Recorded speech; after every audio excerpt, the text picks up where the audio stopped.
Muy buenos días a nuestros seguidores del Perú, Colombia, Chile, de otros países que se conectan en este momento en este seminario internacional que lleva por nombre La Reforma Tributaria, una discusión global y latinoamericana. Este foro virtual es organizado por Cooperacción, transmitido en las plataformas digitales de la República, donde nuestros invitados, nuestros expertos internacionales debatirán sobre las tendencias globales en materia tributaria y las experiencias en cada uno de nuestros países, en Colombia, en Chile, en el Perú.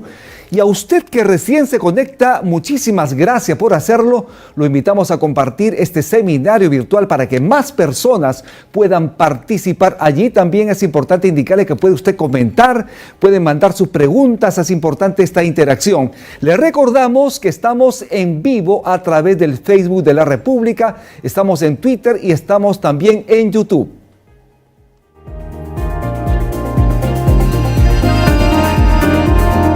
Los países requieren de recursos económicos para atender cada año sus crecientes demandas presupuestales en sectores claves para las personas como la salud, la educación, la seguridad, entre otros.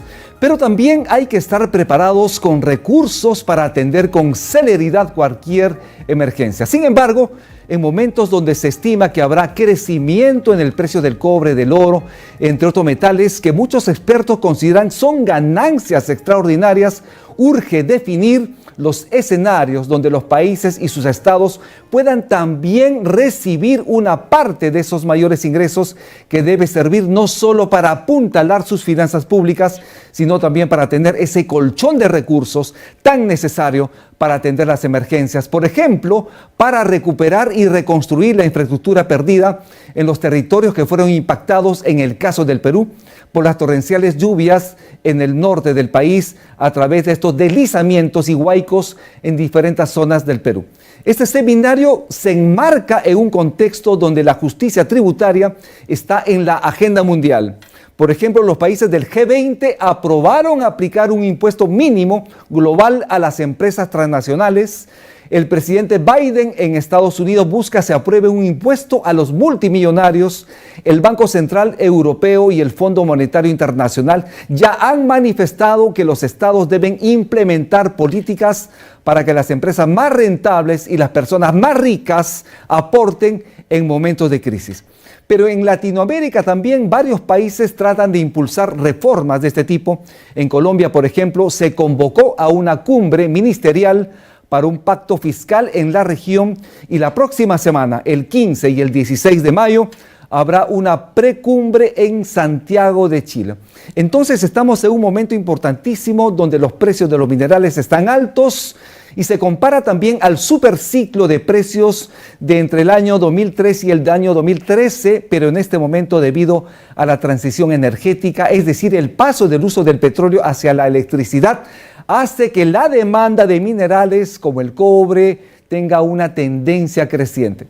Y el país obviamente requiere de una reforma tributaria. Esta debe ser justa, debe ser equitativa, que nos permita contar con ingresos suficientes para cubrir nuestras crecientes necesidades. ¿Y cuál es la posición del Perú frente a esto? ¿El Perú, nuestro país, va a participar de este proceso regional? Esto obviamente en un contexto donde el ministro de Economía y Finanzas ya adelantó que no es el momento para una reforma tributaria. Y justamente el debate está abierto y para ello tengo el agrado de presentar a nuestros invitados el día de hoy. Tenemos en pantalla a nuestros invitados. Tenemos a César Flores Unzaga. Él es licenciado en Economía por la Universidad del Pacífico y magíster en Antropología por la Pontificia Universidad Católica del Perú.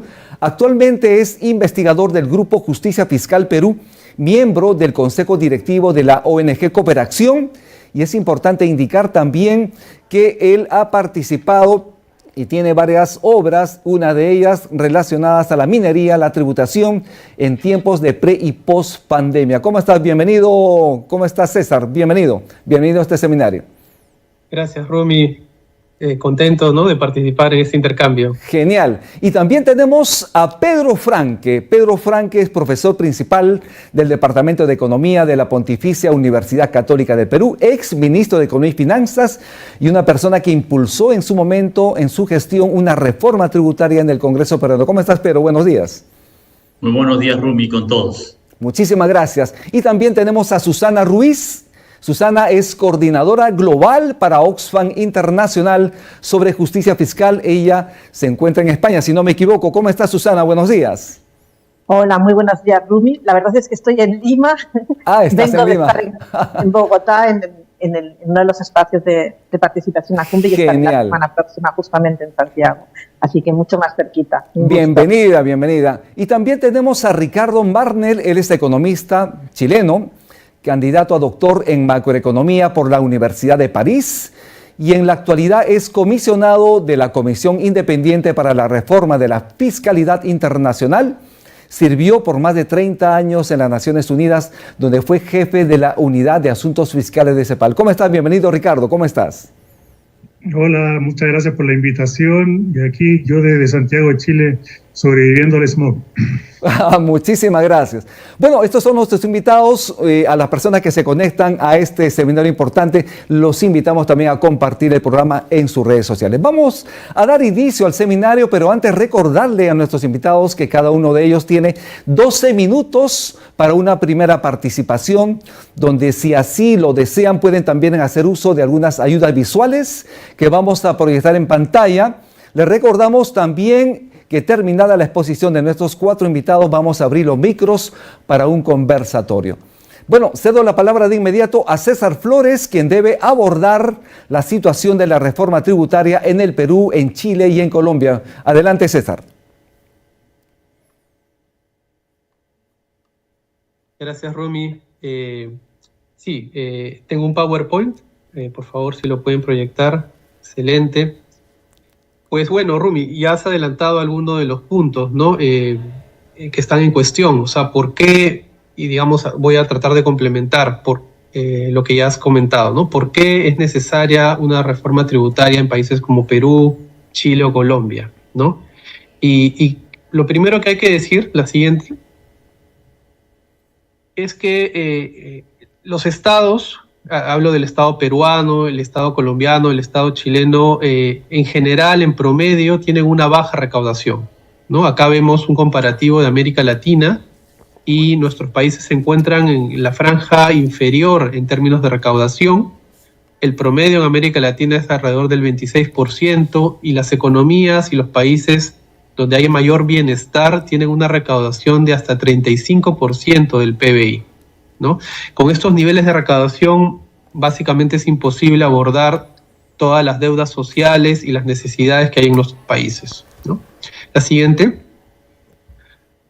Y esto se ve, por ejemplo, en este indicador de pobreza monetaria, ¿no? En países como Colombia, todavía 4 de 10 personas viven bajo la línea de la pobreza.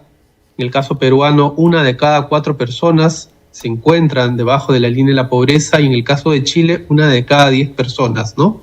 Estos números no han cambiado mucho en los últimos años, y parte de esa explicación es que el Estado no cuenta con los recursos suficientes para hacer las inversiones necesarias, por ejemplo, en salud, educación, vivienda social, pensiones, entre otros. Siguiente.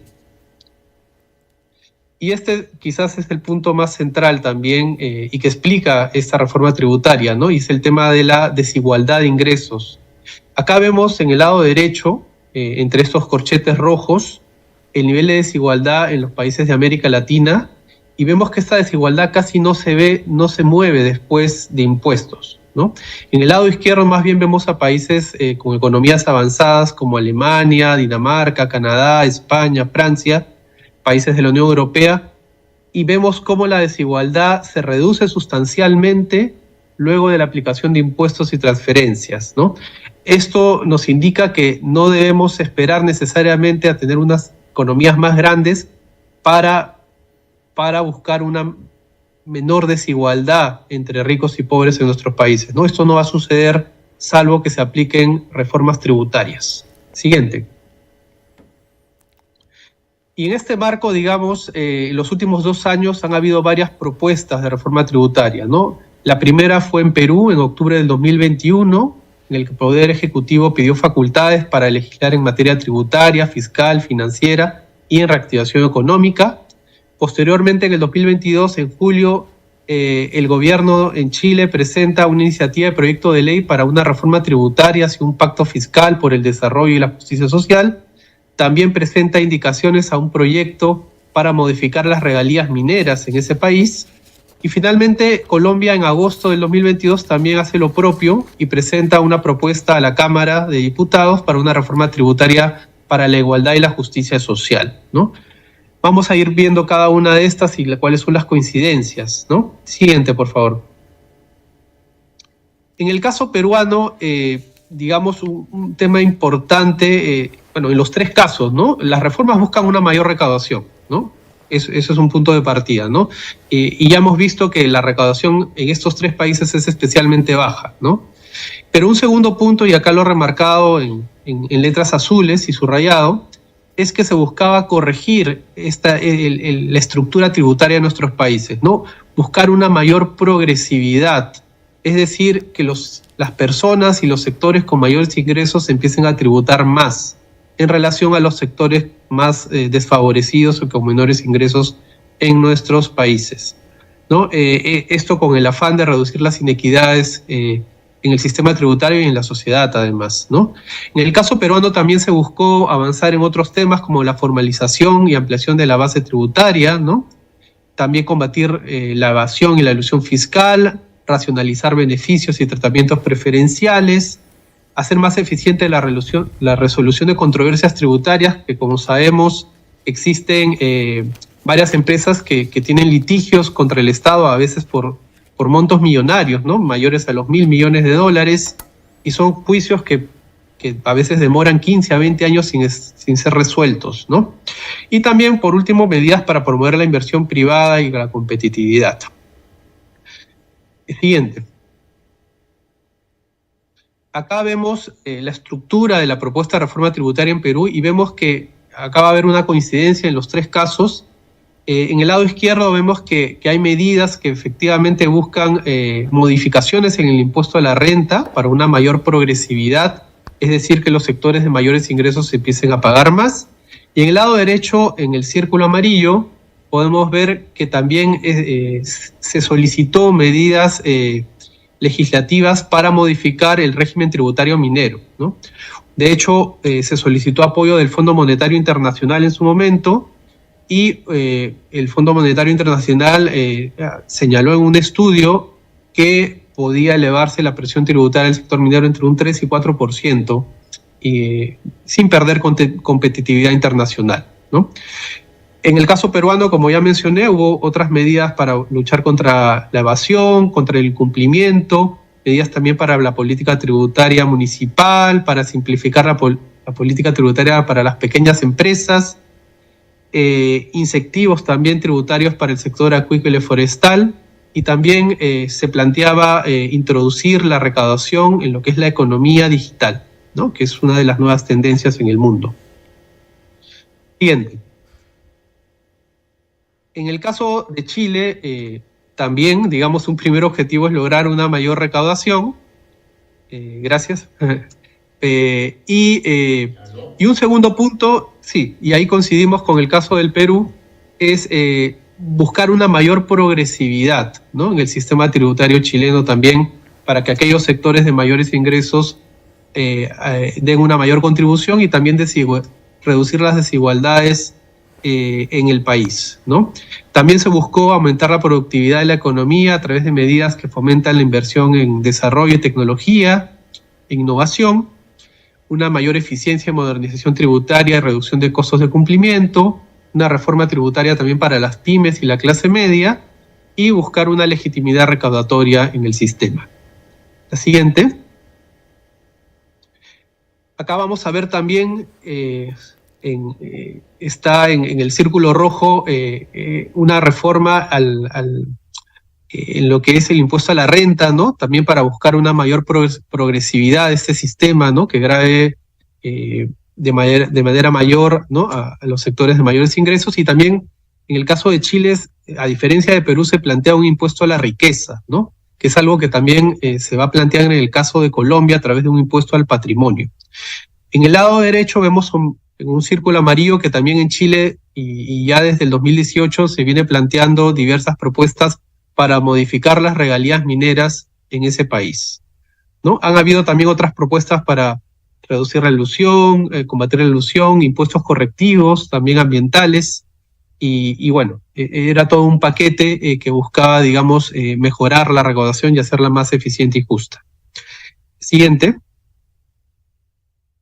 Y en el caso de Colombia también tenemos estos 4 objetivos, ¿no? El primero es robustecer los ingresos del Estado, ¿no?, que son que no digamos no permiten atender todas las demandas sociales históricas en este país.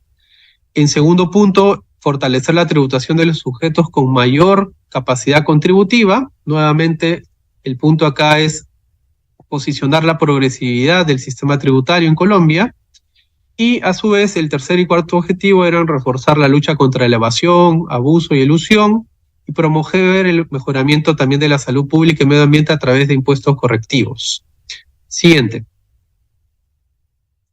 Y acá vamos a ver, similar al caso de Perú y Chile, ¿no?, que el lado izquierdo hay una serie de medidas para buscar una mayor progresividad del impuesto a la renta, y también la incorporación de un impuesto al patrimonio, ¿no? De hecho, un dato interesante es que esto se llega a aprobar, ¿no? Y digamos, se aplica un impuesto al patrimonio a partir de montos mayores a los $700,000, ¿no? En tasas de 0.5, 1% y 1.5% a patrimonios que van ascendiendo hasta por encima de los $2.4 millones, ¿no? En el lado derecho vemos que también se incluyen los impuestos, reformas al impuesto al carbón, al petróleo y al oro, y también se elimina la deducibilidad de las regalías las regalías al impuesto a la renta, ¿no? Siguiente. Bueno, hay otros impuestos que se aplican en Colombia, como los impuestos saludables. Se introducen también impuestos ambientales para reducir las emisiones de CO2. Y también, bueno, otras medidas para luchar contra la evasión y la elusión, perfeccionamiento de la tributación, su simplificación y eliminación de algunos beneficios relacionados al impuesto al valor agregado. Siguiente. Y ya para cerrar, digamos, quiero enfatizar, ¿no?, los 2 elementos comunes que han habido en estas 3 reformas, ¿no? Ya he mencionado que en los 3 casos se ha buscado perfeccionar la progresividad del sistema tributario, y este es el caso de Perú. Acá vemos las franjas plomas al lado izquierdo, son cómo están constituidos los ingresos de los sectores de menores ingresos. Y vemos que casi el 80% de estos ingresos son rentas de trabajo, ¿no? En cambio, en el lado derecho vemos los sectores de mayores ingresos, y vemos que el 60% de sus ingresos están constituidos por rentas de capital, de ganancias de capital y dividendos, ¿no?, que reciben estas personas, ¿no? Y siguiente. Y acá lo que vamos a ver es que hay una diferencia, ¿no? Mientras los trabajadores pagan entre 8 y 28 y 30% en lo que es el impuesto a la renta, la tasa en el Perú para las ganancias de capital y dividendos es de 5%, ¿no? La reforma en Perú planteaba elevarla a 10%, ¿no?, para empezar a nivelar las tasas que se aplican, ¿no? Siguiente. El caso de Colombia es similar, ¿no? El lado izquierdo vemos que los sectores de menores ingresos, la franja azul está comprendida por las rentas de trabajo, que son mayoritarias, y al lado derecho vemos cómo las rentas de trabajo disminuyen, más bien las rentas de capital son las que caracterizan los ingresos de las personas de mayores ingresos, ¿no? Un 60% también constituyen estas rentas en el caso de Colombia, ¿no? Y allá lo que se buscaba era elevar esas tasas hasta un 15%, ¿no? La aplicación a los dividendos y ganancias de capital allá, ¿no? Y vamos a la última, Filmina. Y es que en estos 3 países también se buscó un ajuste en la tributación minera, ¿no? Estamos en un periodo de precios extraordinarios de los minerales. De hecho, en el Perú se calcula que hasta $28,000 millones adicionales habrían recibido las empresas mineras entre el 2020 y el 2022, y en el caso peruano se pidieron delegación de facultades para ajustar la tributación minera. En el caso de Colombia también se hicieron planteamientos en este sentido, y en el caso del carbón se logró un incremento en el impuesto a la renta de 5 y 10% adicionales, de acuerdo al nivel de precios vigente, ¿no?, en promedio de los últimos 10 años. Y en el caso de Chile también se ha buscado en los últimos años ajustar las regalías mineras, volverlas regalías sobre las ventas, y asimismo ajustar el actual sistema que se aplica sobre los márgenes operativos de las empresas, ¿no? Entendiendo que el sector minero es uno de los principales en nuestros países, estas medidas buscaban una mayor contribución de este sector, que es bastante importante, ¿no? Y con eso termino la presentación, esperando que ayude, ¿no?, a esta discusión que vamos a tener los siguientes minutos. Gracias. Muchísimas gracias, César. Nos ha dado una cifra importantísima. Justamente él habla que estas ganancias extraordinarias de las empresas mineras durante el 2020 al 2022 ha implicado ganancias por 28.000 millones de dólares. Pero, Frank, que tienes una cifra poderosa en tus manos, explícanos un poquito más la propuesta de reforma tributaria en el Perú y la expectativa de recaudación y sus efectos para aminorar la desigualdad. En tus manos. Gracias, Rumi. Muchas gracias a César por la exposición. Creo que ha sido bastante comprensiva y clara, ¿no? Yo quería empezar recordando la importancia o la centralidad de este tema, ¿no? César ha mostrado, por lo menos para el Perú y también para Chile y Colombia, la baja presión tributaria que existe en el Perú, ¿no? Los últimos datos del 2019, el 16,5% del Producto Bruto Interno. Es una cifra, pues, absolutamente insuficiente, de las más bajas de la OCDE de América Latina, y que además creo que tenemos que asociarla claramente a un hecho esencial del Perú en los últimos años. Durante la pandemia, el Perú tuvo, según las estimaciones de la Organización Mundial de la Salud, 295.000, casi 300.000 fallecidos, siendo el primer país del mundo en mortalidad por cada habitante, el primero del mundo, ¿no? Y cuando uno compara las cifras, el exceso de mortalidad en el Perú es largamente superior a lo que tienen incluso países vecinos. Y eso no se puede desvincular, está evidentemente vinculado al hecho de que cuando llegó la pandemia en el Perú mucho peor y con una gravedad que no se vio en países vecinos, tuvimos una insuficiencia de camas hospitalarias, de médicos, de oxígeno, ¿no? La gente, estas imágenes en realidad dantescas de la gente afuera de los hospitales rogando por el oxígeno, sentados a la intemperie, ¿no? Está evidentemente relacionado a un sistema de salud sumamente pobre, sumamente débil, y que tiene como una de sus causas fundamentales el hecho de que el Perú ha invertido en salud durante los últimos 30 años, ¿no? Una cantidad muy baja en salud. Ahorita estamos en 3.5% del PBI en salud, pero durante 30 años estamos debajo de 3% del PBI en salud. Entonces, con un gasto de que solo 3 soles de cada 100 de lo que se produce en el Perú se gasta en salud pública, es lógico que al final hemos tenido con un sistema de salud que tiene tremendas deficiencias y que frente a una pandemia no tiene ninguna capacidad de respuesta. Y ojo, seguimos en esas condiciones. Hoy enfrentamos una epidemia de dengue fuerte en varias regiones del Perú y ya se reporta que hay una serie de hospitales donde los hospitales están al tope. Y la fuerza de la pandemia del dengue, con todo lo destructiva que es, no es ni la 10ª parte de lo que fue el coronavirus y lo que podría ser una nueva epidemia o pandemia global. Entonces, simplemente no hay forma de tener derechos básicos a la salud, de tener una mínima preparación frente a desastres como los que hemos visto este año, o una respuesta adecuada frente a desastres, de proteger nuestro capital humano, de tener una infraestructura que realmente sustente una integración nacional y un desarrollo nacional con este nivel de presión tributaria. Eso es algo claro, creo que consenso, no hay forma de salirse de esa conclusión, y creo que es un hecho esencial que tenemos que marcar sobre esto, ¿no? Está atrás de grandes de los problemas que tenemos en el Perú de hoy y que se reflejan en esta bajísima capacidad del Estado, incluso para fiscalizar, para responder a los problemas de seguridad ciudadana, para responder a las economías ilegales, ¿no? Para integrar al país. Entonces, este creo que es un tema que hay que remarcarlo, insistirlo, ¿no?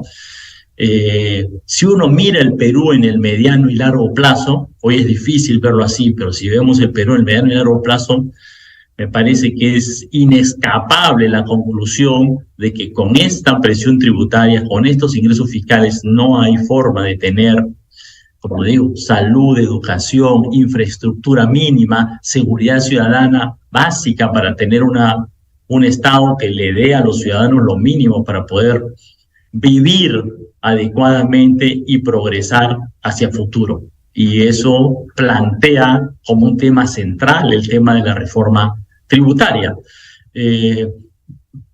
Escatimar este tema, como lamentablemente puede hacerse en muchos grupos políticos en el Congreso, el Perú le encanta como aprobar leyes para que el Estado gaste como si la plata viniera de los árboles y como si plantear de que va a haber un montón de dinero para los pensionistas, va a haber aumentos aquí y allá, va a haber nuevas obras que son muy necesarias, que esas medidas son correctas. Tenemos que mejorar las pensiones y mejorar las inversiones, pero no pueden aprobarse si es que no hay un respaldo de ingresos fiscales, porque si no, tenemos un serio problema de desbalance fiscal que ya sabemos a dónde nos llega.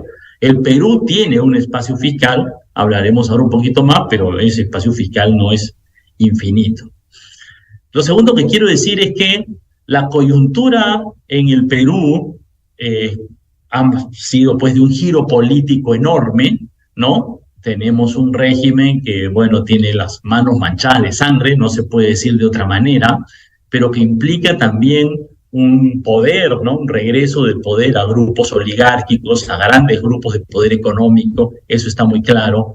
Y por eso no es casualidad, digamos, ¿no? De que en estas condiciones lo que ha pasado en términos tributarios es que hoy tenemos más exoneraciones, como ha terminado el 2022 y 2023, en vez de tener una reforma tributaria que ayude, ¿no? Se aprobaron unas muy pocas medidas, pero luego de eso se aprobaron exoneraciones especiales para los grandes hoteles y restaurantes, no para las pequeñas empresas de ese sector que ya tienen un régimen especial, sino para las grandes empresas de hotelería y de restaurantes en el Perú. Posteriormente a eso tenemos un fallo del Tribunal Constitucional que es una vergüenza, que es una barbaridad, que perdona miles de millones de soles en intereses por deudas acumuladas al Estado, es decir, los que no pagaron al Estado, los que hicieron trampa, los que evadieron, ahora tienen un premio, han tenido financiamiento gratis durante 10, 20 años, lo que no da ningún banco privado en el Perú, hoy se le puede sacar al Estado dejando de pagar los impuestos a tiempo, y eso es gracias a un fallo del Tribunal Constitucional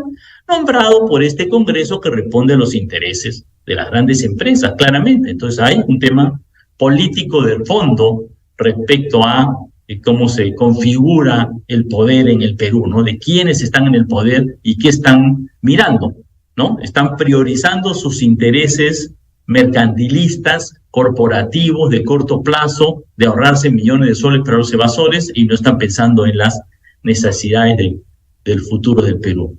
Y esto sucede, me parece, hoy en esta coyuntura hay que plantearlo en un momento en el cual la economía peruana y mundial, pero peruana en particular, se ha desacelerado. Este año, las proyecciones optimistas hoy del gobierno es que la economía peruana crecerá 2,5%, pero no es tan seguro que lleguemos a esa cifra. El primer trimestre ha tenido una desaceleración marcada. Hay una caída fuerte en el consumo privado debido a la inflación, los salarios están golpeados, y entonces la economía está creciendo muy poco. Y en esa coyuntura, bueno, el gobierno anuncia, ¿no? Este plan Punche Perú, pero que en realidad mantiene una presión tributaria baja, manteniendo una presión tributaria baja y unos ingresos fiscales que han caído sustancialmente en el primer trimestre y manteniendo una meta de déficit fiscal sumamente restrictiva, una política de austeridad fiscal, simplemente el conjunto de la política fiscal va a ser una política de austeridad, ¿no? Hay algunas personas, algunos economistas que han planteado, bueno, ahorita cayó la recaudación del Estado, la recaudación del primer trimestre ha sido baja, lo que toca es que el Estado se ajuste los cinturones y reduzca sus gastos, ¿no? Frene las inversiones públicas, no otorgue las mejoras en las pensiones y en los sueldos de los maestros, que son indispensables, por decir un par de temas. Y yo pienso que eso es exactamente lo que no debemos hacer. Si hay un shock externo negativo en la economía peruana, que lo hay, porque efectivamente hay una desaceleración mundial, pero al mismo tiempo hay altos precios de los metales. El cobre sigue teniendo un buen precio, sigue estando $3.80, $4 la libra, un precio excepcional que le genera sobreganancias enormes. Entonces, el Estado tiene menos ingresos que antes, pero hay sobreganancias mineras. Tenemos la necesidad de una política fiscal expansiva para atender las necesidades de inversión y para reactivar la economía, para tratar de frenar la presión de costos que de alguna manera ha sustentado la inflación ahora. El tema de la reforma tributaria, el tema de poder obtener ingresos por parte de las grandes empresas mineras, que es un sector que efectivamente en el Perú es clave, donde se concentra la riqueza, por parte de los millonarios, volver a poner en agenda un impuesto a la riqueza es algo correcto, me parece. Volver a pensar en que es tremendamente injusto, ¿no? Alguien por su trabajo, algo como yo por mi trabajo, por los ingresos que tengo por trabajo, puedo pagar hasta 30% de impuesto a la renta. Pero si me echo en mi cama y alquilo un edificio que heredé, ¿no? 2 edificios que heredé y gano, no sé, 10 millones de soles al año sin hacer nada, solo pago 5%. Pero si trabajo, pago 30%. Entonces la inequidad es enorme y es claro que ahí hay un tema esencial. Termino diciendo que hay un tema de fondo que tiene que ver con el tema de la política y la igualdad y los grupos de poder en el Perú y en América Latina. Me parece que claramente igualmente se ve en Chile, igualmente se ve en Colombia. Por un lado, hay un gran deseo popular, hay un gran movimiento social, hay una gran energía, deseo del pueblo de una mejor oportunidad económica para las mayorías, de poder tener mejores servicios de salud, educación, pensiones, de un Estado más social. Eso está atrás del triunfo de Petro, del triunfo de Boric en las elecciones pasadas. Pero en los 3 casos, también con el Perú, vemos que hay una enorme resistencia de los grupos empresariales, ¿no? Que aprovechan su poder en el Congreso y también en instituciones como la Fiscalía, ¿no? El paralelo entre Perú y Colombia es claro, utilizan el poder de esto para sabotear cualquier intento de reforma y para mantener enquistados los intereses de grupos oligárquicos, de grandes grupos económicos, para que no tributan, para que haya más billonarios, para que sigan teniendo ventajas excepcionales a pesar de que eso pone en riesgo el progreso del país, el futuro del país. Creo que ese es un tema esencial que nuestros países tienen que resolver y la solución está en esta conjunción del poder económico y del poder político y cómo romper esa fuerza del poder oligárquico y establecer una verdadera democracia en nuestro país. Muchas gracias. Muchísimas gracias, Pedro, por tus palabras, por esta presentación importante. Y yo me quedo con algo y que preocupa muchísimo. ¿Cómo es posible que el Tribunal Constitucional le haya perdonado las deudas a las grandes empresas? Algunos comentarios en algún momento hablaron de 12.000 millones de soles que se les habría perdonado a las grandes empresas. Con esto se habría financiado muchos de los problemas ocurridos en el país debido a los recientes fenómenos climáticos. Muchísimas gracias, Pedro. Vamos a continuar hablando. Y ahora le cedo el pase a Ricardo Marnell para que nos cuente sobre la reforma tributaria en Chile, su experiencia en términos de recaudación y sus efectos en la desigualdad. Bienvenido, Ricardo, y adelante. Muchas gracias. Quisiera comenzar congratulando a los organizadores por este excelente intercambio. Creo que el título es muy atingente. El tema de la reforma tributaria es algo global y regional. Bueno, Susana va a hablar un poco más de esa parte más global y regional, pero ciertamente que estamos embarcados en un proceso en que la globalización misma ha hecho que los sistemas tributarios tengan que ser solidarios entre sí y intercambiar información para lograr una mejor recaudación. En este mundo de evasión, elusión y todo tipo de, digamos así, de paraísos tributarios, ¿no? En el caso de Chile, bien se dijo que aquí la cuestión es insuficiencia recaudatoria por una parte, e insuficiencia también en el rol redistributivo, en el músculo redistributivo que tendrían que tener los impuestos y las transferencias para mejorar esta desigualdad que es la esencia misma de las sociedades, de las economías latinoamericanas. De manera que ahí hay un tremendo esfuerzo por cumplir con una mejor capacidad en el sentido de generar oportunidades, generar más protección, generar más bienes públicos, y eso se logra solamente con mayores ingresos para el Estado. En el caso de Chile, y creo que es interesante mirarlo en este momento, pasamos en la elección de Boric y en su propio programa por una serie de discusiones en torno a este 21% del PIB que mencionaba César, cómo llegar a la media de la OCDE, ¿no? Y la media de la OCDE es en torno a los 30 puntos del PIB, o sea, es un salto enorme. Y se planteaba algo que los españoles hicieron hace muchos años, que es de alguna manera progresar un punto por año, ¿no? De manera que aquí a 8 años tuviésemos una media recaudatoria parecida a la de la OCDE. Y para ello, el gobierno en sus primeros meses generó o incluyó dentro de su trámite legislativo lo que se ha denominado un pacto fiscal de largo plazo, que incluye 5 grandes materias, ¿no? La primera tiene que ver con un reforzamiento del impuesto sobre la renta. Aquí ya se ha planteado bastante que ese es el principal problema, muy probablemente, de nuestros países, de nuestras economías. En el caso chileno hemos calculado que la evasión, solo la evasión, ni siquiera ilusión, sino que evasión pura y dura, es de 4,5 puntos del PIB, ¿no? Cuando se compara cuentas nacionales con recaudación por parte del Servicio de Impuestos Internos, en este caso. Entonces, y se mencionó con mucha claridad, con mucha lucidez, que aquí el tema de las subdeclaraciones es, digamos, una peste que está en toda nuestra región, y también la subdeclaración de dividendos. O sea, uno lo que ve es que hay una cantidad de dividendos que no están pagando impuestos. Y sucede lo que se mencionó, es decir, que finalmente las rentas del trabajo pagan mucho más que las rentas del capital. Producto de este consenso de Washington, ¿no? En que en algún momento se dijo, no, tenemos que tener regímenes semiduales porque así evitamos que los capitales se vayan del país, o que son capitales móviles, y que por tanto tenemos que tener una atracción de inversiones vía exenciones tributarias.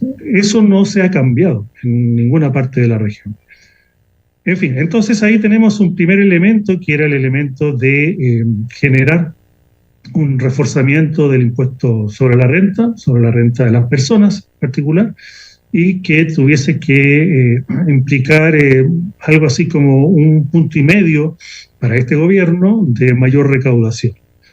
A eso se le agrega también un proyecto de impuesto a la riqueza, que atañería, según el proyecto, iba a cubrir a 6.800 personas, o sea, realmente los súper ricos, con una tasa bien moderada de 1,8% del patrimonio, ¿no? Recordemos que ese tipo de fortunas crecen, no sé, al 10% al año, una rentabilidad de ese estilo, y que por tanto ni siquiera eso, más allá de generar una recaudación estimada en 0,5 puntos del PIB, es una real corrección a la desigualdad de ingresos. El tercer elemento es el impuesto a impuestos correctivos, que también aquí se ha mencionado. Aquí se llaman o este gobierno lo ha denominado como impuestos correctivos, porque corrigen, digamos, pecados, tanto desde el punto de vista del medio ambiente, como de la obesidad, como de también, todos los problemas que se generan por externalidades negativas, ¿no es cierto? Y entonces esos impuestos correctivos tendrían una posibilidad de generar comportamientos diferentes en la ciudadanía en estos pecados. Impuesto al tabaco también, aumentar el impuesto al tabaco, en fin, son clásicos de la taxonomía de los impuestos. Ahora, ¿qué pasó con los dos primeros puntos? Pues nada, es decir, generó una discusión interesante en el país por parte de economistas, abogados, la opinión pública, pero el Congreso rechazó la idea de legislar, lo que implica que de aquí a un año más, un poco menos ahora, de aquí a 10 meses más, no se puede tratar el tema de la reforma tributaria en el Congreso. Es algo que es inaudito y una tremenda derrota para el gobierno y para todos aquellos que buscan una mayor justicia fiscal. En fin, los impuestos correctivos todavía no se han incorporado al debate legislativo. Probablemente ahí se logrará algún tipo de acuerdo o de beneficio que de todos modos no va a ser demasiada recaudación. El siguiente punto son las regalías, que eso, por lo menos una buena noticia, es que ha sido aprobado por la Comisión de Hacienda del Senado un techo de 46,5% sobre los beneficios para estas regalías. De manera que ese es un proyecto que está avanzando, que avanza y que podría generar también algo así como 0,5 puntos del PIB de mayor recaudación en un futuro cercano, y si el precio del cobre sigue tan alto como está o más. Chile y Perú compartimos la preocupación o la fijación con el precio del cobre, ¿no es cierto? Somos los mayores productores. Y en ese sentido creo que hay una capacidad de generar alguna mayor recaudación. Un quinto elemento, pero que no voy a entrar demasiado, tiene que ver con las pensiones, que también está en trámite legislativo. La idea ahí es imponer o poner un 6% adicional de cotizaciones para los empleadores y destinar eso a un fondo solidario. Pero eso es también más bien una propuesta del gobierno en esta gran propuesta de pacto fiscal, pero que ha tenido también tremendos rechazos o tremendas dificultades en el ámbito legislativo y en el ámbito también de la prensa escrita y también en televisión y en los medios, ¿no? De manera que, aún más con los resultados recientes del domingo del plebiscito, que fueron ampliamente favorables para la derecha y en particular para la ultraderecha, generará una cierta parálisis en esta voluntad de reformas. Así es que tenemos un camino pedregoso por delante cuando hablamos de justicia fiscal. No por eso vamos a dejar de insistir en el tema, y es algo que de todos modos tendrá que seguir en la palestra y tendrá que seguir como un elemento fundamental de la conversación entre economistas, porque bien se dijo, aquí no hay posibilidad de desarrollo con un Estado limitado, o con un Estado débil, o con un Estado mínimo. Yo creo, por otra parte, que la posibilidad o la importancia de generar un objetivo de equidad en las propuestas de reforma tributaria en América del Sur es algo muy novedoso, porque siempre se habló de recaudación y no de justicia fiscal, y que comenzó por allá por el año 2007 en el caso de Uruguay, donde efectivamente la equidad entró a ser un objetivo de las políticas tributarias, ¿no? Cuestión que hasta ahí la idea era recaudar, ya me referí, consenso de Washington, hacer del IVA el principal instrumento, lo que es extraordinariamente regresivo, y no preocuparse demasiado de del impuesto sobre la renta, que es mucho más difícil de recaudar y que, bueno, genera todo tipo de dificultades en esta era de globalización y con el miedo a que se escapen los capitales. Creo que ahí también el asunto del impuesto sobre la riqueza, el gran, digamos, demonio que se ha planteado es que se van a ir todos los ricos, ¿no? O van a dejar su plata afuera, como ya ha ocurrido en varios países. Entonces, son temas difíciles, espinudos, pero que de alguna forma requieren de nuestra atención e insistencia, porque la verdad es que no hay otro camino. Quizá una de las cosas que en Chile fue, si no un error, una situación particular, es que no hay déficit fiscal en este momento.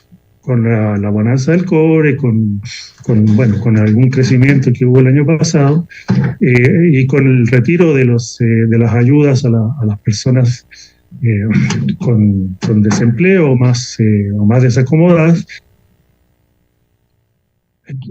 ha hecho que efectivamente ahí hay una reducción brutal del gasto y algún aumento de los ingresos. Y eso ha generado entonces que ha habido equilibrio fiscal en el 2022, para este año se espera un leve déficit, pero claro, ¿cómo convencemos dramáticamente a aquellos que no están convencidos con el tema de la reforma fiscal si además tenemos un equilibrio fiscal, ¿no? Entonces, desde el punto de vista de la economía política, yo creo que no se conocen demasiados casos en que la reforma fiscal tenga que ver con gastos futuros y no con posición deficitaria del gobierno.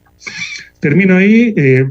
Como digo, aquí la política está en todas las decisiones. Seguiremos adelante, pero el camino, como dije, se ve pedregoso en el caso de Chile. Muchas gracias. Muy amable, Ricardo. Hay algo importantísimo que alienta también al debate, lo que ha señalado recientemente, y es que esta Comisión de Hacienda del Senado en Chile está viendo un tema importante, subir las regalías, que esto es obviamente alentador, pero vamos a estar atentos también a lo que esté pasando en Chile luego de esta decisión del plebiscito del que has hablado. Muchísimas gracias. Doy pase de inmediato a Susana Ruiz. Ella es responsable de justicia fiscal para Oxfam Internacional, que nos debe hablar sobre la agenda global y la cumbre regional por la tributación global. Adelante, Susana. Muchas gracias, Rumi, y gracias a todos los organizadores por abrir un debate que es tan importante en estos momentos y que tiene tanta fuerza, tanta actualidad. Yo quería, antes de llegar al porqué de esta cumbre y la importancia, quería recuperar algunos de los elementos que ya han apuntado antes, sobre todo Pedro y Ricardo. En realidad, cuando pensamos en cómo es la tributación en América Latina, lo que vemos es que se ha recaudado muy poco, se ha mantenido muy estable y muy baja durante los últimos años, pero lo que ha venido creciendo ha sido sobre todo porque ha aumentado la carga lo que recae sobre el conjunto de las familias, de los hogares, a través del trabajo y del consumo. En cambio, lo que se ha retrocedido son dos elementos. La tributación sobre la riqueza en todas sus dimensiones, que ha sido prácticamente inexistente en la región, y la tributación sobre las grandes corporaciones, el sector empresarial en general. Entonces, cuando vemos la tributación sobre la riqueza, es absolutamente incomprensible que se haya reducido incluso o que se mantenga inexistente para el conjunto de países, ya sea sobre el patrimonio, sobre las rentas de capital, sobre el predial, cuando lo que vemos es que en la región, desde el principio de la pandemia, la riqueza de los ultramillonarios, de aquellos que tienen patrimonios por encima de los 1.000 millones, ha aumentado en un 21%. Pues en ese momento en el que Pedro explicaba cómo el Perú y cómo muchos de los países de la región estaban en un epicentro de crisis económica y sanitaria, hay 91 individuos, sobre todo hombres, en su gran mayoría, que han visto cómo su riqueza en conjunto crecía más de un 21%. Es la otra cara de esa realidad que sí que ha ido acompañando la dificultad y el impacto tan severo de esta crisis sanitaria y ahora crisis de coste de vida que la mayor parte de los países de la región están viviendo. De esos 91 individuos, 30 han aparecido, es decir, hay 30 personas que desde el principio de la pandemia han visto crecer su patrimonio por encima de los 1.000 millones de dólares. Es absolutamente incomprensible, como decía. Pero además, en muchos de estos países o las rentas de capital no están gravadas, es decir, no hay ningún solo país en la región que esté gravando más las rentas, lo que se obtiene por el rendimiento de ese capital, como Pedro explicaba, frente a lo que es el trabajo.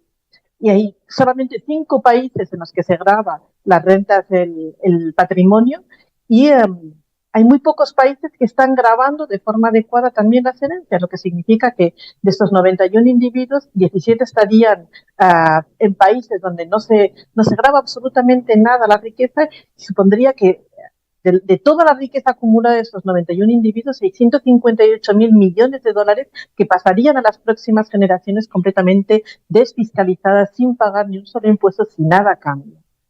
Y esto, tenemos que verlo con esta realidad, es decir, de superconcentración de riqueza, infratributación y un esfuerzo cada vez mayor sobre el conjunto de los hogares.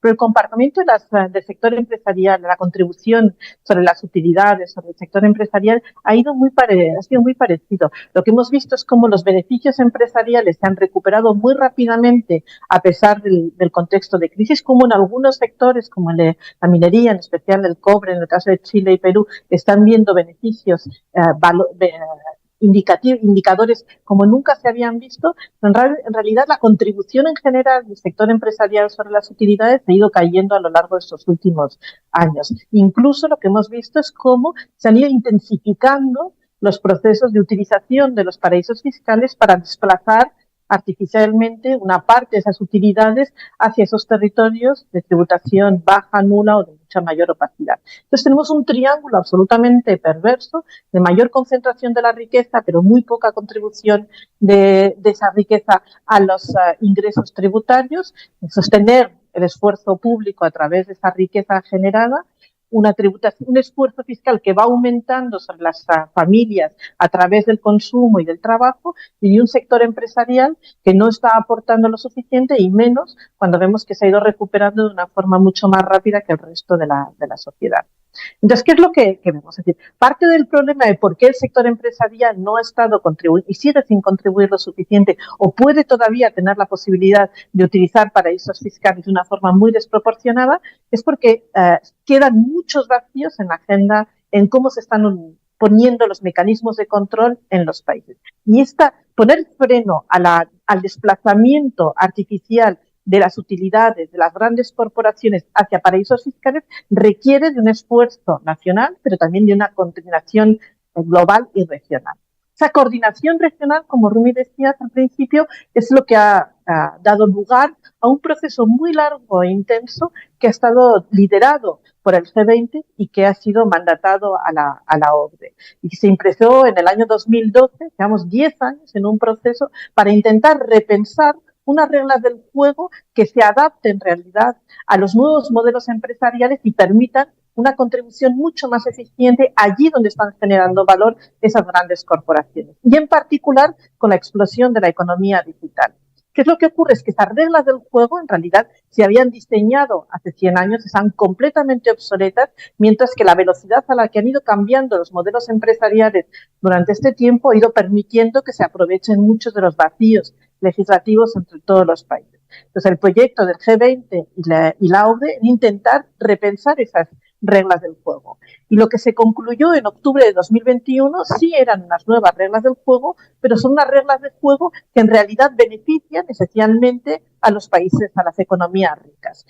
Plantea nuevos diseños tributarios, sobre todo para economías altamente digitalizadas, para empresas que pueden operar en el territorio como el Perú, pero controladas desde fuera de las fronteras, es decir, con una especie, son como fantasmas de efectos fiscales porque están presentes en su actividad económica real y tangible en el territorio, lo podemos ver desde nuestras ventanas, probablemente en nuestra cocina todos los días, pero son muchas veces empresas a las que no existen a efectos fiscales ni para la SUNAT ni para otras administraciones tributarias, porque su actividad económica y fiscal está controlada desde fuera del territorio. Entonces, ¿cómo una administración como SUNAT puede poner frente, puede empezar a conseguir que estas grandes corporaciones aporten una parte de su contribución del valor que están generando en un país como el Perú? Entonces se replantean unas nuevas reglas del juego, especialmente para esta economía altamente digitalizada, que tienen algunos elementos conceptualmente muy interesantes, pero que en la práctica mantienen un status quo en el que los grandes beneficiarios de esas nuevas reglas son sobre todo los países de economías más avanzadas y las grandes corporaciones que están alojadas en estos países. Entonces se plantean algunos acuerdos como un piso mínimo en la tributación empresarial de un 15% y unas nuevas reglas del juego para pensar cómo tiene que ser esa tributación en la economía digital. Un proceso muy frustrante para muchos países de América Latina y el Caribe, en parte porque los países de la región no han participado de una forma coordinada, ni juntando fuerzas, ni sumando voces en este proceso. Y el resultado es que no se ha conseguido defender mejor los intereses de la región. Si esto no se ha conseguido defender ese espacio, ahora nos queda una oportunidad en cómo adaptar todavía, cómo implementar esas reglas decididas en un foro internacional a una realidad que recoja mejor las preocupaciones, los intereses o la idiosincrasia de los países y el sector empresarial en América Latina. Y esto es lo que pretende poner en marcha realmente esta cumbre liderada por Colombia. Sería la primera cumbre latinoamericana para América Latina y el Caribe que busca cómo plantear qué reformas tributarias en la agenda global podrían traerse a un acuerdo regional que recoja mucho mejor la defensa de los intereses de la región. Colombia está liderando este proceso, la cumbre tendrá lugar en el mes de julio, pero la próxima semana, como bien decías, estaremos en Santiago viendo cómo se empiezan a dar los primeros pasos para que esta cumbre sea una realidad. Y el primer paso es decidir cómo va a ser esa gobernanza, cómo los países de la región van a tomar decisiones conjuntas para poner en marcha esos estándares futuros. ¿Qué es lo que podemos esperar de la cumbre? Que haya una alta participación, una alta voluntad de los países de la región de buscar esas soluciones conjuntas y en qué ejes tienen que estar esos acuerdos. El primero, en cómo implementar esos acuerdos internacionales adaptados a la realidad de la región. Colombia lo está siendo un pionero explorando una adaptación de ese piso mínimo del 15% en cómo poner en marcha iniciativas diferentes en cuanto a tributación a la economía altamente digitalizada.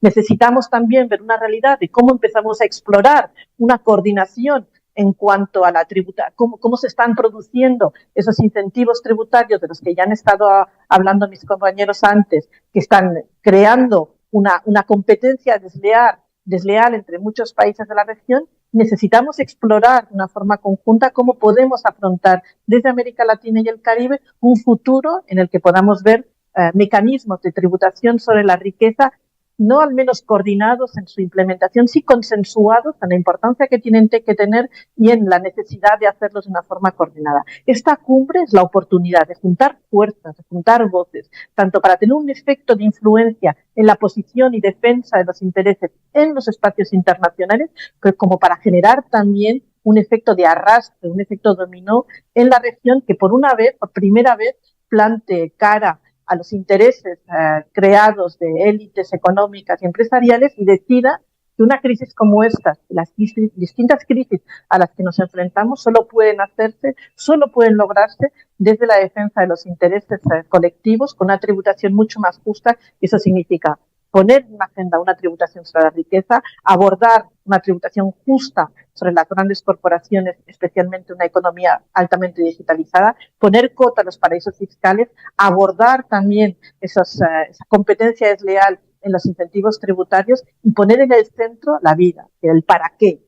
Los derechos humanos no son sistemas tributarios solamente articulados desde una expresión técnica, sino que tienen que tener en el corazón de su definición la importancia de la defensa de un modelo de sociedad basado en los principios de sociedad mucho más justos. Muchas gracias.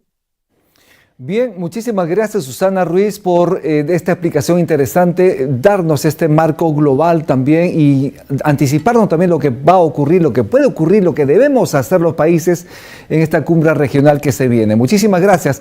Y a usted que está conectado en LR+, lo invitamos también a compartir el programa en sus redes sociales. Estamos en este seminario importantísimo donde se ve la reforma tributaria, una discusión global y latinoamericana. Muchísimas gracias. Tras todo lo expuesto aquí, es evidente que se requiere de mejoras en la recaudación y de que ésta sea distribuida con equidad, con justicia, que permita atender, como se dijo muchas veces, la creciente demanda de recursos de los países. Muchísimas gracias nuevamente a nuestros invitados y ahora vamos a pasar a esta parte del programa donde conversaremos, habrá un conversatorio sobre lo importantísimo que implica hacer una reforma tributaria en nuestro país. Lo primero, César, en principio, César, el Perú es un país con altos niveles de desigualdad, pero también ocurre lo mismo en otras naciones, en otros países de la región. En este contexto, ¿por qué resulta importante en este momento? Ya se dijo, pero es importante resaltarlo. ¿Por qué es importante hablar de justicia fiscal? A ver, yo creo que ahí entramos también a un debate de las últimas décadas, y es en Perú, digamos, se habló mucho de, un poquito usando la jerga peruana, ¿no? De que es un chorreo, ¿no? Un chorreo de esa mayor economía en el resto de la población, ¿no? Efectivamente ha habido una disminución de la pobreza, ¿no? En estas últimas décadas, pero lo que hemos visto en paralelo es que ha habido un incremento en esta desigualdad entre aquellos sectores más ricos, ¿no? Y creo que Susana ha mencionado varios datos muy interesantes de cómo han surgido nuevos billonarios en la región en esos últimos años. Y a la par vemos sectores muy parecidos, ¿no? Que se mantienen en esta situación no solo de pobreza, sino también de carencias en términos de una adecuada educación, una adecuada salud, acceso a un buen servicio, ¿no? De salud, de educación, una adecuada vivienda además, ¿no? Seguramente viendo haciendo una distribución de esos 300.000 personas que fallecieron debido a la pandemia en el Perú, vamos a poder confirmar que la mayoría de esas personas provenían de los sectores de menores ingresos en el país, ¿no? Que no tenían viviendas adecuadas, que no tenían estos servicios de salud adecuados en sus distritos, en sus provincias, ¿no? Y volviendo al tema del chorreo, y con esto concluyo, así el Perú, digamos, incremente su economía, lo que vemos ya en países de economías avanzadas en Europa, es que el crecimiento económico en este sistema en el que vivimos mantiene la desigualdad de ingresos. Y en los países más avanzados, el único mecanismo que se usa es el mecanismo, la única ruta que existe para corregir esa desigualdad es la aplicación de impuestos, de mayores impuestos a los sectores de mayores ingresos y luego transferencia a los sectores de menores ingresos a partir de las políticas públicas del Estado. Esa es la ruta que usa Alemania, esa es la ruta que usa Canadá, esa es la ruta que usa el Japón, y digamos, acá estamos hablando pues de economías altamente competitivas, ¿no? De economías que lideran, digamos, la vanguardia a nivel mundial. No podemos rehuir a eso y no podemos continuar con aquel discurso de que solo el crecimiento económico va a lograr esa sociedad más justa que queremos. Muchísimas gracias, César. Pedro Franque, conocemos de tu impulso cuando te presentaste en un momento en el Congreso para presentar esa propuesta de una reforma tributaria. ¿Tienes algún estimado de lo que el Perú perdió en recaudación por esa negativa a rajatabla en el Congreso que le dijo no en ese momento a la propuesta de reforma tributaria?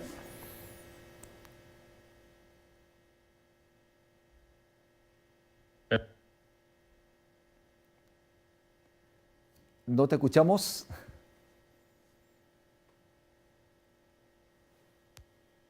A ver, espero que ahora sí. Ahora estaba sí. Silenciado el audio y nos cruzamos acá.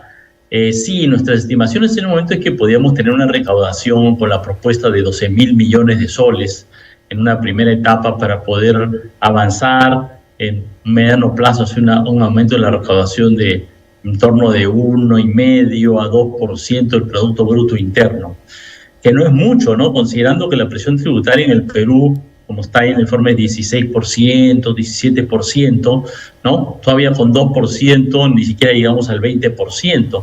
Estamos lejos en realidad. Si países como Chile o Colombia efectivamente tienen una baja presión tributaria de acuerdo a los estándares de la OCDE, nosotros tenemos una presión tributaria mucho mayor. pero como tú has mencionado, Rumi, hemos andado como el cangrejo. El fallo del Tribunal Constitucional perdona unos 12.000 millones de soles de intereses moratorios, se los regala a las grandes empresas, ¿no? O sea, el que no pagó, el que hizo trafa, el que debió pagar a su tiempo, pero se hizo el loco durante un montón de años, el que pagó un gran abogado para poder llevar estos recursos de reclamación tributaria al juez, a la Corte Suprema, al Tribunal Constitucional, o sea, las grandes empresas, las grandes transnacionales que son los que pueden pagar estos grandes abogados, son los que se han ganado cientos de millones de soles, en realidad en algunos casos hasta más de eso, en intereses perdonados, que por supuesto cuando esas grandes empresas van al banco a buscar un financiamiento, se lo cobran, y el banco no les perdona ni un sol, digamos, ¿no? El Estado peruano sí pretende que les regale el dinero para que lo puedan usar libremente. Entonces realmente hemos andado de una manera muy penosa hacia atrás, y esto nos complica la figura en el mediano plazo. Como dijo Ricardo Martin, en el Perú efectivamente ahorita tenemos una coyuntura relativamente favorable, porque el precio del cobre ha subido. Entonces tenemos una baja presión tributaria aún en un escenario internacional particularmente favorable. ¿Cuánto durará el alto precio del cobre?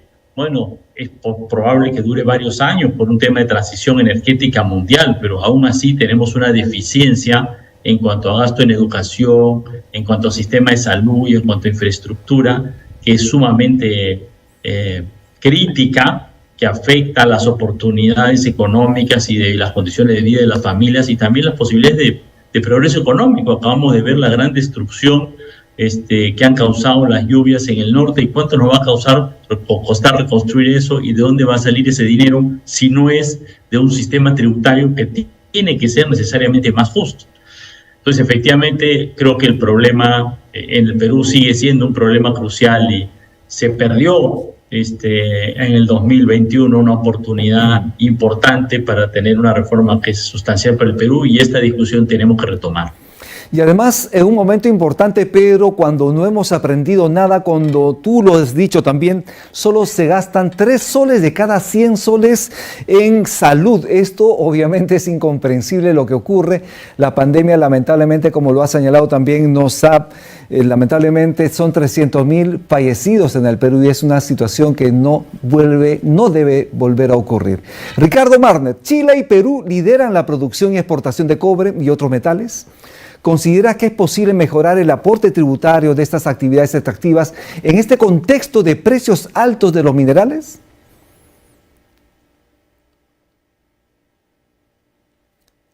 Ahí está. Bueno, claro, siempre se puede mejorar, pero a ver, yo creo que hay bueno, como ya mencioné, el tema de las regalías va a ser importante, el aumento de esas regalías, y llegar a un 46 como máximo, y según el precio del cobre, digamos, va a ir variando ese porcentaje. Es interesante, y de alguna manera tiene una capacidad de recaudación interesante para el futuro. Lo otro es el litio, ¿no? El litio que ahora va a estar, digamos, también siendo uno de los metales más apetecidos por esta transición climática. El gobierno ha propuesto un plan nacional del litio que implica un dominio, un control de la producción, sin perjuicio de que hayan concesiones a privados, del Estado, ¿no? Un poco algo similar a lo que es Codelco hoy en día para el caso del cobre. De manera que ahí también hay una posibilidad de expansión de los recursos del Estado vía este boom de materias primas, ¿no? También quiero referirme, y Susana ya lo habló, este tema de las exenciones, cómo eso ha hecho daño para nuestra región, también como un impedimento a la cooperación. Estamos más bien en un mundo de competencia fiscal, competencia a la baja, y eso es algo que ojalá esta cumbre que se viene logre de alguna manera generar un ambiente de cooperación más que de competencia, porque al final la política tributaria no es el principal aspecto o elemento que tienen las grandes empresas para invertir en un país o en otro. Hay otros elementos más importantes, como, bueno, se sabe bien, seguridad, capacidad de proveer bienes públicos, desarrollo, digamos, ¿no? Entonces, justamente, si queremos desarrollo no podemos generar exenciones porque si no estamos en el círculo vicioso que planteó Susana. Un último punto, el cambio climático. Bueno, nosotros estamos en ICRIC, digamos, estamos siempre produciendo y generando, digamos, una discusión en torno a la competencia a la baja fiscal, a la inutilidad de las exenciones, pero ahora se viene un proceso de exenciones enorme, gigantesco, en Estados Unidos y también en la Unión Europea, con este tema de generar incentivos para pasar de los motores, digamos, de benzina y diésel térmicos a los eléctricos. Y entonces en los próximos 10 años se va a generar una competencia inmensa entre Unión Europea y Estados Unidos en este ámbito de exenciones y sobre todo de exenciones a compañías propias de los países. Entonces vamos a tener ahí, con esta del cambio climático, una exacerbación del proteccionismo, ¿no? Y eso es algo que hay que tener en cuenta para nuestros futuros debates. Bien, muchísimas gracias, Ricardo. Susana, en tu exposición dijiste lo siguiente: se nota que hay mayor concentración de la riqueza y hay poca distribución. Además, señalaste, el sector empresarial no está aportando lo suficiente. Pero ¿de qué va a depender que los países puedan apuntalar una reforma tributaria para lograr, como se ha dicho aquí, mayores recursos con los que se pueda permitir atender emergencias como la que en el Perú, por ejemplo, hemos vivido y estamos viviendo en el norte? Huaicos, inundaciones, lluvias, pérdida de cultivos, obviamente las complicaciones sanitarias son enormes. ¿Cómo apuntalar esta reforma tributaria? Y la experiencia global es importante para ello, Susana. Sí, yo creo que la experiencia global está mostrando que está cambiando un poco la visión de lo que era necesario hasta ahora, o de las direcciones que se había tomado hasta ahora. Como Ricardo mencionaba, en realidad la ortodoxia tradicional histórica, el consenso de Washington, planteaba que la solución estaba en impulsar los impuestos indirectos al consumo, sobre todo que recaían esencialmente sobre los hogares y son extremadamente regresivos. Ahora la nueva corriente ideológica, desde el Fondo Monetario Internacional, desde la OCDE, desde el G20, desde los organismos internacionales, reconoce que hay que replantear la tributación de la riqueza. O sea, hay que cerrar el agujero de utilización de los paraísos fiscales, hay que rediseñar el sistema tributario internacional para abordar cómo están operando estos nuevos modelos empresariales, pero es realmente la oportunidad histórica de empezar a pensar cómo tiene que ser esta tributación de la riqueza en un momento en que se produce un desacople tan grande, esa super microélite frente al conjunto de la sociedad. Hace un par de semanas apenas, en las discusiones del Fondo Monetario y del Banco Mundial, el director para América Latina reconocía que uno de los ejes fundamentales para América Latina, para ampliar la capacidad recaudatoria, pero también recuperar confianza social y reducir la desigualdad, era abordar ya la tributación sobre la riqueza. Abordar la tributación de la riqueza tiene que ver con ver cómo se tratan las rentas de capital, ver cómo se tratan las herencias, ver cómo se tratan también el patrimonio, ver cómo se tratan las rentas del trabajo a los súper altos ingresos. Esa es la realidad, porque si no estamos generando sociedades en las que la brecha social se amplía, la desconfianza institucional se amplía, y eso no ayuda nunca, no ayuda a nadie. Ninguna de las empresas, de las grandes corporaciones que están en ninguno de los países de América Latina puede estar deseando un espacio social basado en la desconfianza, en el descontento social, en la fractura de la sociedad. Lo que necesitamos es rearticular ese mecanismo de construcción social alrededor de un pacto fiscal, y eso es en parte la razón por la cual esta cumbre en Colombia es tan importante. No es solamente defender unos elementos de soluciones en esa agenda de tributación, sino repensar realmente cómo construir un pacto fiscal para América Latina. ¿Qué significa ese pacto fiscal para América Latina? ¿Qué elementos tiene que tener? Y cómo además conseguimos que haya una visión no de competencia, sino de, como decía Ricardo, sino de coordinación. En un momento en el que están emergiendo también posibles nuevas inversiones muy grandes en términos, en cuanto a la transición energética, en un contexto de transición más justa, ¿cómo es posible que volvamos a recuperar los mismos errores del pasado y esas grandes inversiones se produzcan poniendo a los países a competir entre ellos para ver quién ofrece más ventajas fiscales que solamente benefician a los dueños de esas grandes corporaciones que están detrás de las inversiones?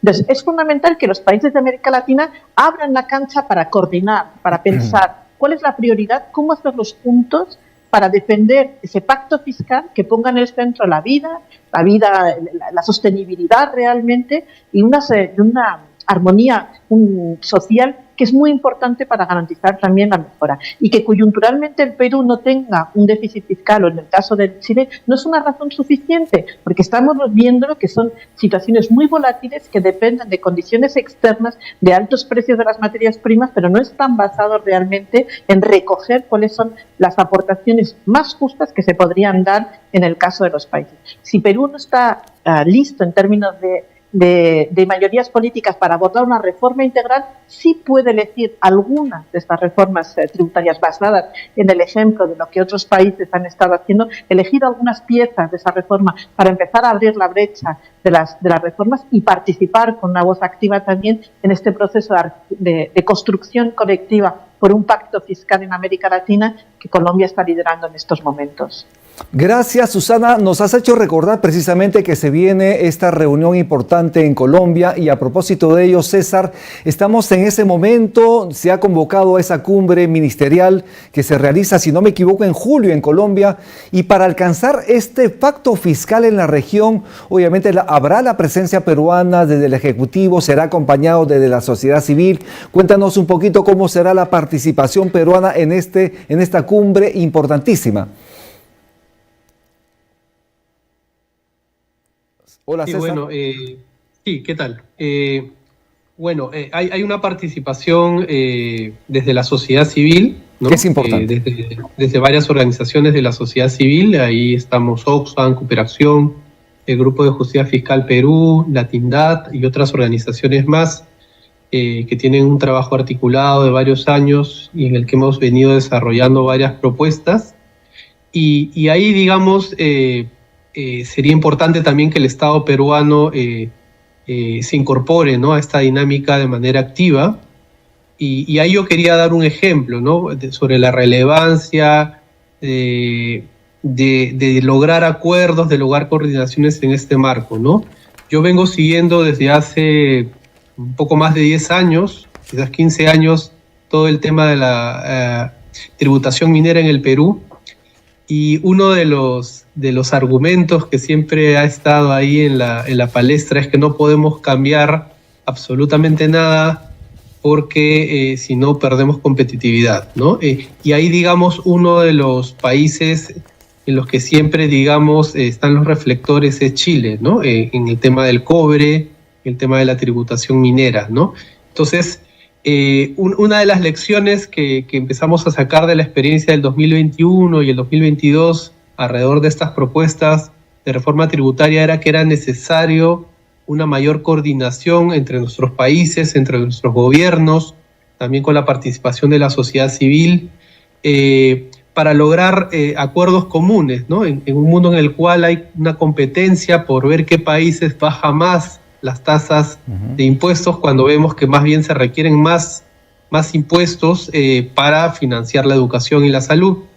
Es importante que empiece a haber una coordinación en algunos ejes estratégicos de nuestras economías, en algunos ejes estratégicos de nuestras estructuras tributarias, ¿no?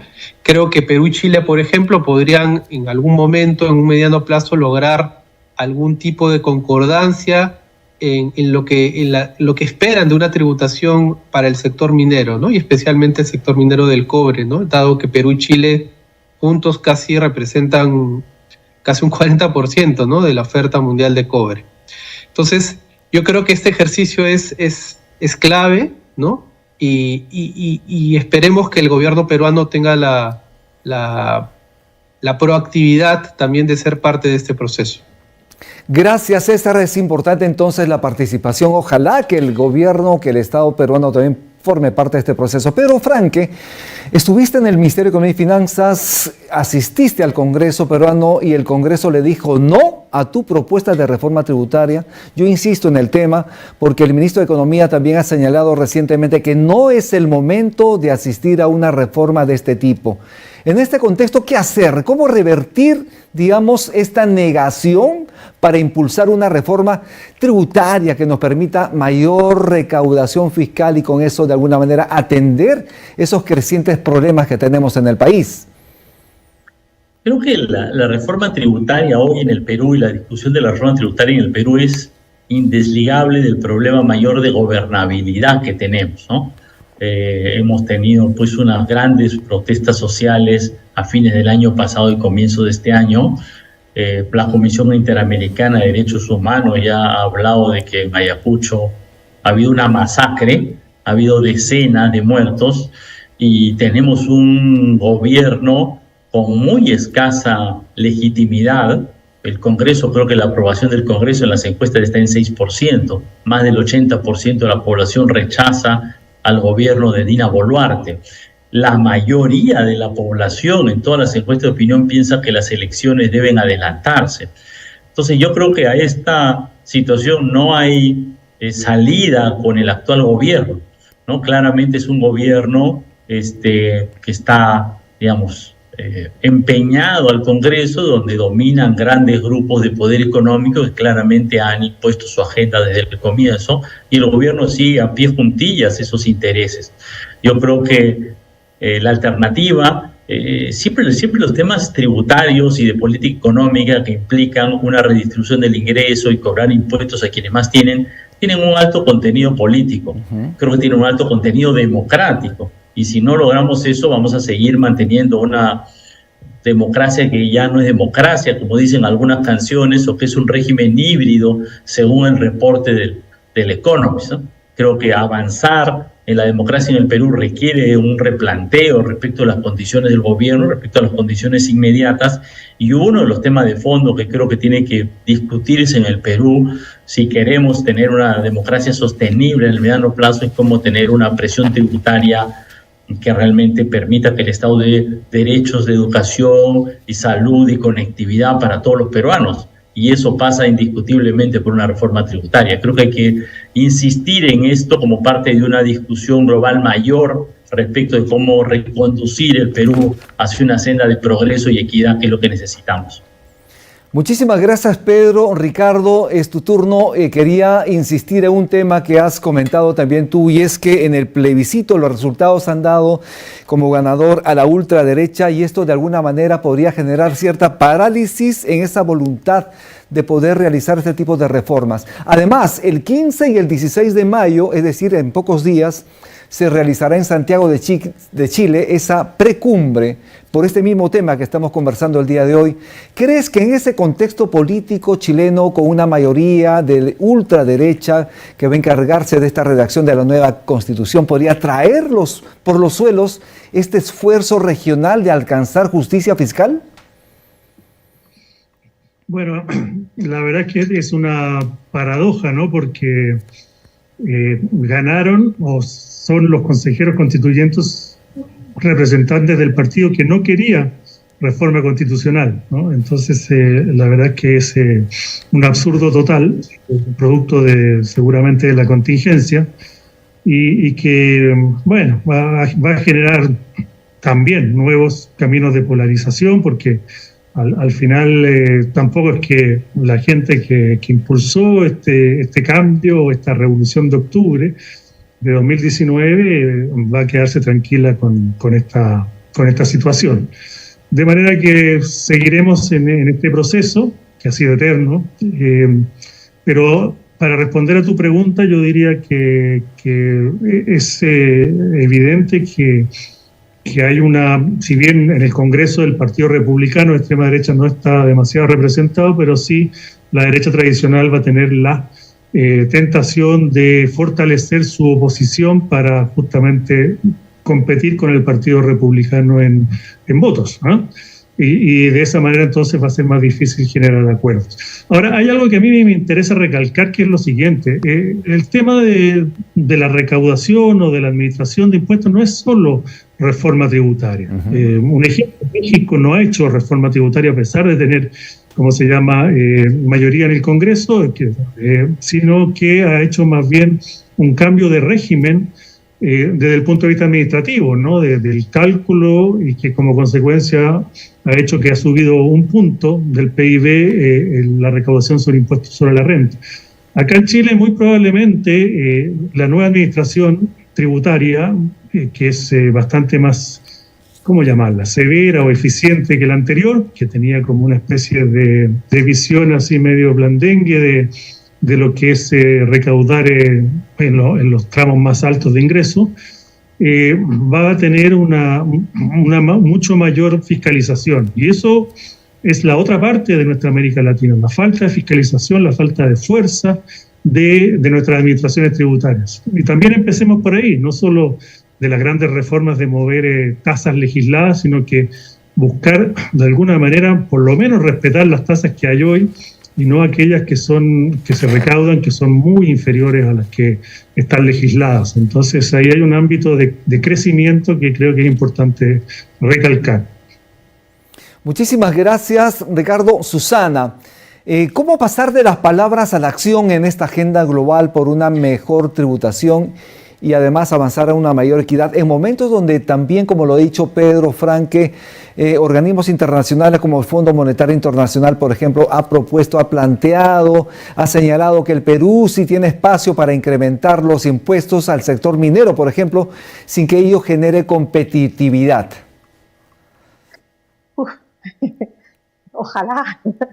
Ojalá supiéramos y tuviéramos una respuesta tan clara. Creo que aquí el papel de los medios de comunicación es fundamental, porque para poder pasar de las palabras a la acción necesitamos que en el entorno de discusión, de debate en el que se están dando estas reformas, tenga un espacio para la construcción de las ideas y no solamente para la confrontación. Necesitamos poder explicar realmente y que se escuche el por qué sentido tiene, y no recuperar viejas ideas del pasado que nada tienen que ver con la realidad ahora, como esa idea del chorreo, por ejemplo, que no ha funcionado realmente en América Latina y que ha generado muchos más daños o perjuicios y ha traído sobre todo una vía de austeridad muy perjudicial.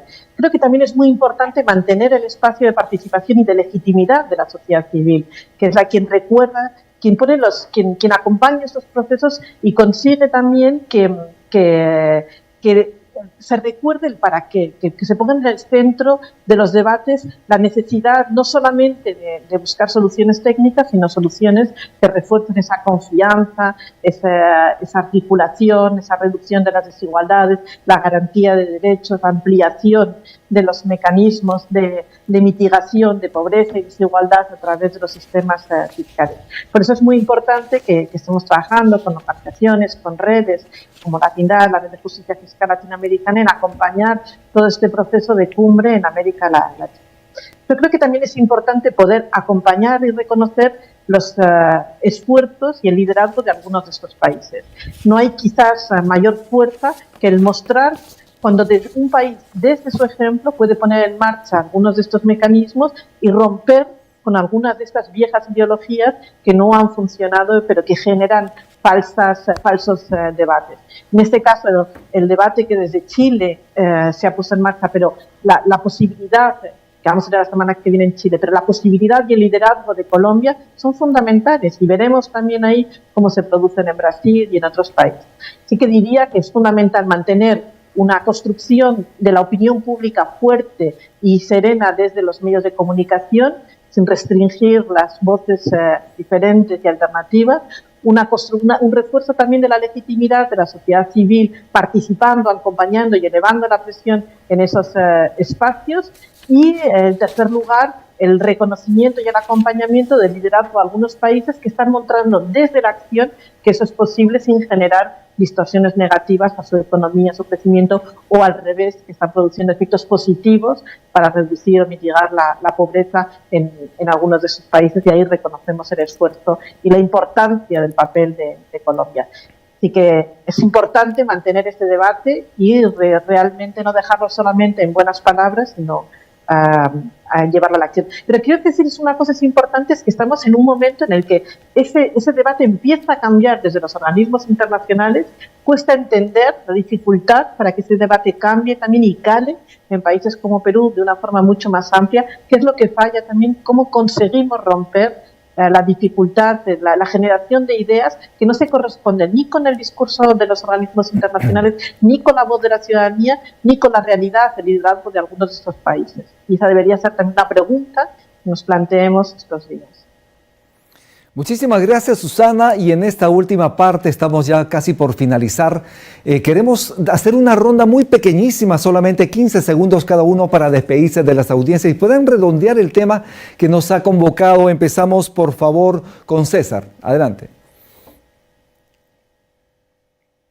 Sí, muchas gracias. Yo quiero dejar, digamos, como mensaje que estas reformas tributarias han tenido como uno de los ejes comunes la reducción de la desigualdad en nuestros países, ¿no? Y hay que decir que América Latina es la región más desigual del mundo, ¿no? Es la región más desigual, incluso comparado con países avanzados, es la más desigual, ¿no? Y este tema yo creo que es ineludible si queremos en algún momento, digamos, tener una sociedad con mayor protección social y menores riesgos frente a calamidades como las que hemos vivido recientemente, tanto climáticas como en salud, ¿no? Creo que el futuro de nuestra sociedad se basa en estados mucho más fuertes y para eso la reforma tributaria es clave, ¿no? Es ineludible. Muchísimas gracias, César. Pedro, 15 segundos, por favor, para despedirte del público también y esas palabras finales, con esto nos vamos. Sí, muchas gracias, Rumi, a todos los panelistas por la interesante discusión. Creo que este es un tema central, efectivamente la capacidad financiera del Estado es un tema esencial en cualquier proceso de desarrollo y progreso económico y social de los países.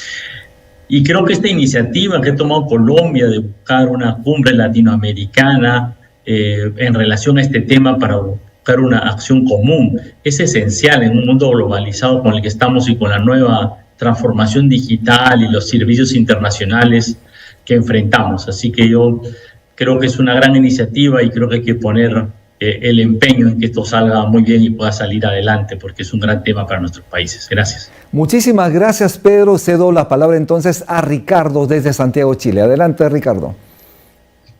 Bueno, muchas gracias. La verdad es que es un tema fascinante. Llevamos en Chile 30 años tratando de hacer reformas tributarias sin mucho éxito.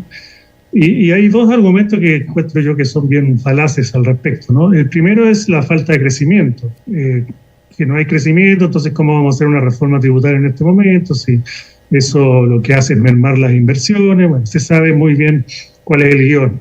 Y el segundo guión es, no, si estamos creciendo, no sé, perfectamente, entonces ¿para qué vamos a hacer reformas tributarias si el Estado está recibiendo dinero producto de ese crecimiento? Total que nunca es el momento y aquí estamos, ¿no? Y hay muchos países en América Latina que confían más bien en la atracción de inversiones por bajos impuestos y que han adoptado un modelo de crecimiento que es muy dañino y que no soluciona los problemas del continente. Así es que busquemos desarrollo a través de la provisión de bienes públicos y de justicia fiscal. Muchísimas gracias, Ricardo. Cedo entonces también el turno a Susana para que nos dé sus expresiones en 15 segundos y con esto nos vamos. Muchas gracias, Rumi, y un gusto haber estado compartiendo este espacio con voces tan potentes. Para mí, como decían Pedro, como decía también Ricardo, esta cumbre fiscal que está liderando Colombia, pero que puede ser un hito en la región, es un momento histórico y hay que aprovecharlos. Es la oportunidad para decir cuál es el futuro de las reformas tributarias en la región, cómo podemos juntar esas fuerzas para defender mejor fuera en los organismos internacionales la voz y los intereses de América Latina, cómo ponemos en el centro de ese debate que las reformas tributarias tienen que ser un pacto fiscal en que aquellos que tienen más capacidad, aquellas grandes corporaciones, aquellas élites económicas pueden estar contribuyendo más y sobre todo también en qué se va a destinar esos recursos para construir una sociedad más cohesionada en la que estemos afrontando mejor los momentos de crisis que se están viniendo encima. Así que un momento histórico que esperamos que todos los países de la región aprovechen y muy importante poder estar acompañando, defendiendo estas iniciativas que tienen que dar resultados en el corto plazo y en el mediano plazo. Muchas gracias. Muchísimas gracias, Susana, y nuevamente les agradezco a ustedes, nuestros invitados en este seminario virtual, donde hemos abordado el tema La reforma tributaria, una discusión global y latinoamericana, organizado por Cooperacción y emitido desde las redes sociales de la República. Muchísimas gracias, entonces nos despedimos y también a usted lo invitamos a mantenerse conectado todo el tiempo en este webinar. Gracias también, le recomendamos nuevamente compartir este seminario virtual en sus redes sociales. Y también lo invitamos a expresar libremente sus opiniones sobre el tema. Muchísimas gracias nuevamente. Conmigo será hasta otra oportunidad. Que tenga usted muy buen día.